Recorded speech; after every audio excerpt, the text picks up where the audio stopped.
So, in answer to queries of how to remove the radio from a Nissan Patrol Y61 Series 4, the Series 4 dash is the one that sticks out like this. GRX has got the timber panels. You'll need a Phillips screwdriver, and you're going to go for two screws that are located just underneath the radio. Oftentimes, if there has been an aftermarket radio here, even if there isn't, these screws, sometimes they're missing, or sometimes one is missing. It's a little standard Nissan 4.8 16 by 4.8 screw. If it doesn't drop out, don't stress about it. There, that one fell on the floor, but it's fine. Then you're going to take the top of there's a little compartment here to put coins and bits and pieces, and you're going to give it a little pull, a firm little pull, and pull it to the side, and there you go. Then on either side of the radio there are four again Phillips head screws. You're going to go ahead and remove those. One,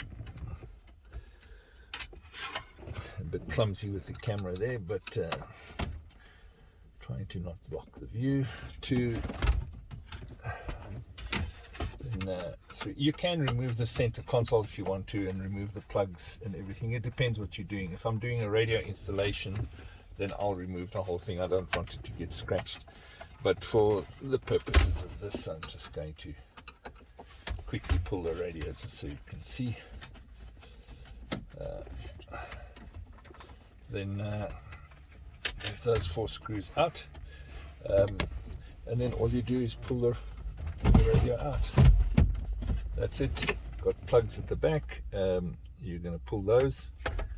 There's the factory radio. What I do if I'm removing one of these, I'll look in the factory handbook. It's usually in the cubby hole, and I'll write the radio's code in this little circle here, so that I can if I ever use the radio in another vehicle, then I've got the radio's code.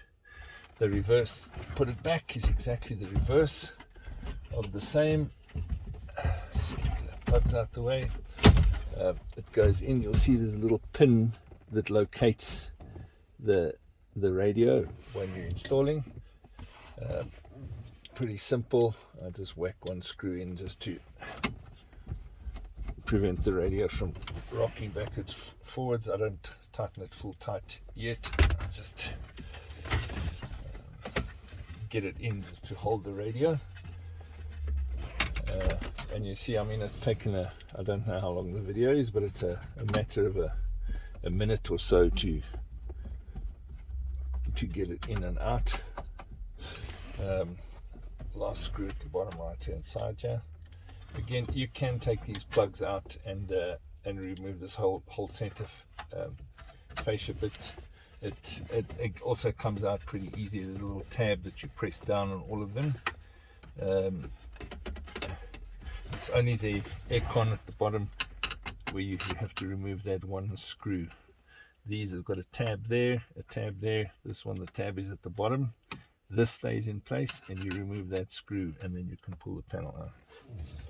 Putting it back in again, pretty straightforward. You just have to line up the little clips. When it's nicely lined up, give it a little push back. Put these two screws back in again on the bottom. Again, if you're in an auto, and most of them are, certainly in South Africa there were very few manual 4.8s brought in. I'm going to find that dropped screw. You might struggle to get the screwdriver past here. I don't really have too much trouble. If you're using a screwdriver that's too short, your hand might not get in there. That's it. How to remove the radio. Thanks for watching.